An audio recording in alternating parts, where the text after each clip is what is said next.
Eleksyon na sa Lunes at patuloy ang paalala ng COMELEC para matiyak na sa paggamit ng mga voting machine, mabibilang ang inyong mga boto. Alamin sa Voter Education Special Report ni Sandra Aguinaldo.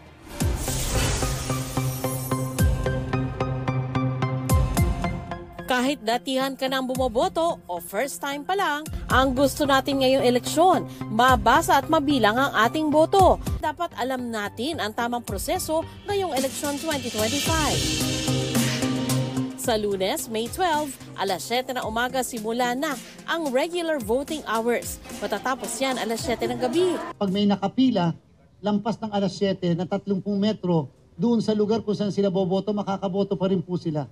Pero may early voting hours na 5 a.m. hanggang 7 a.m.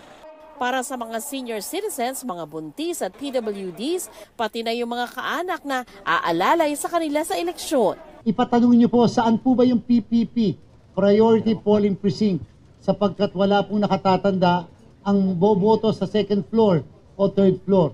Doon po kayo lahat boboto sa PPP para po hindi kayo naghihirapan sa inyo pong pagboto.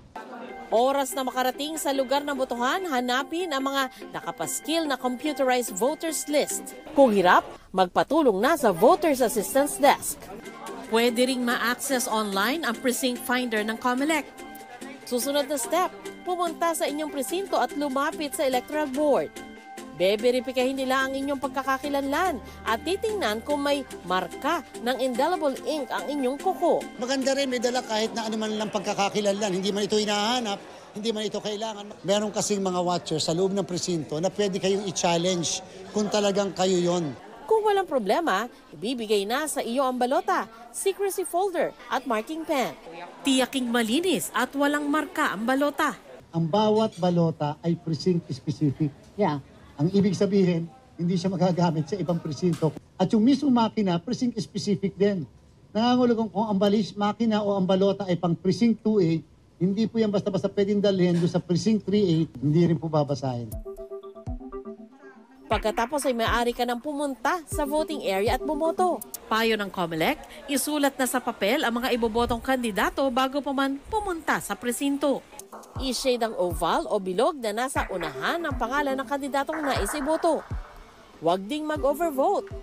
Ayon sa COMELEC, mas kaya ng mga automated counting machine o ACM na magbasa ng mas mababang kalidad ng pagkakashade kumpara sa mga ginamit na makina noong mga nakaraang eleksyon. Pagtuldok lang, hindi po pinuno ng shade yung mismong bilog, mabibilang po yan. Sapagkat ang ating pong shading percentage ngayon, yung threshold na tinatawag ay 15% lamang. Pero kung hindi mo nalagyan ng bilog ng kahit na ano sa loob, yan po ay hindi po boto. Dapat po, hindi linya, hindi guhit, hindi star, hindi square, kundi dapat shading. Huwag po kayo magdodrawing ng kahit ano.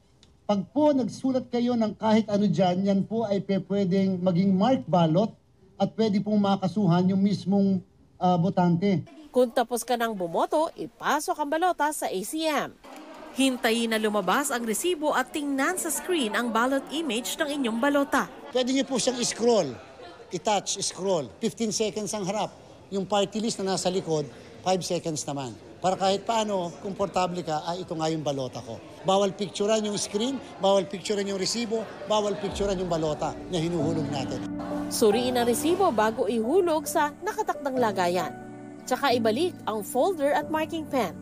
Sa puntong ito ka naman lalagyan ng indelible ink sa kuko ng kanang hintuturo. Pagkatapos mong bumoto, ay pwede ka na lumabas ng polling place. May pag-asa ang ating bayan sa pamamagitan ng ating balota. Ang pinag-uusapan dito, ano ang gagawin mo sa balota mo? Mababaliwala ba yan? O gagamitin mo ang balota para sa pagbabago? Sandra Aguinaldo nagbabalita para sa GMA Integrated News.